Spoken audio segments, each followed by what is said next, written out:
No one laughs at God when a doctor calls after some routine tests. No one's laughing at God when it's gotten real late. That kid's not back from that party yet. Here's the story of a girl I knew. She had a lot of knowledge, but got caught up in the in crowd. Didn't want to go to college, she was out of control. There was just no stopping her, told she had a big future, but she just wanted to be popular. So she went crazy, just a little too much. She got drunk a lot and experimented with all kinds of drugs. I told her, wait a minute, cut it out. Doors are slowly closing, said she'd rather be popular and have some of the doors open, so she could get straight A's, keep up with the grades every day in the hallway. But she didn't want to, she'd rather throw a kegger or be on her knees all day like a beggar. But she wished her and her mom were close, so she would go home every day and overdose. Man, one day when her mom opened the door, she saw her dead, pills all over the floor. No one laughs at God in a hospital. No one laughs at God in a war. No one's laughing at God when they're starving or freezing or so very poor. No one laughs at God when the cops knock on their door and they say, we got some bad news, sir. No one's laughing at God when there's a family fire or flood.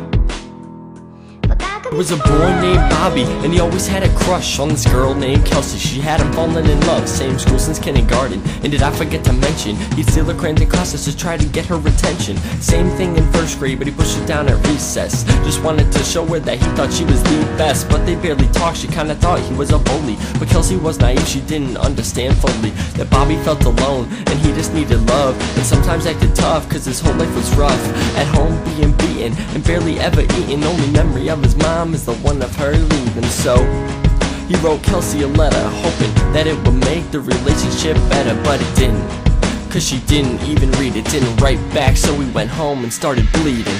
No one laughs at God in a hospital. No one laughs at God in a war. No one laughing at God in a hospital. No one's laughing at God in a war. No one's laughing at God when you're starving or freezing or so very poor. So the first girl woke up right there, and she thought about what had just happened in a nightmare. She was scared, she didn't like what happened, so she went downstairs, hugged her mom and grabbed her jacket. She had to walk it off, get on her feet, and it's a good thing that she did, cause who did she meet? See, Bobby had a nightmare exactly like that. Well, he actually wrote the letter, Kelsey didn't write back, but he didn't slit his wrist. He just cried himself to sleep, thinking how could someone not answer something that deep? You gotta take a walk, Dad wouldn't talk, so we ran out quick, didn't even turn the lock. And as he was walking, he saw this girl, and he knew it was the one for him in this world. So he walked up, didn't know what to say, so he folded his hands and he started to pray.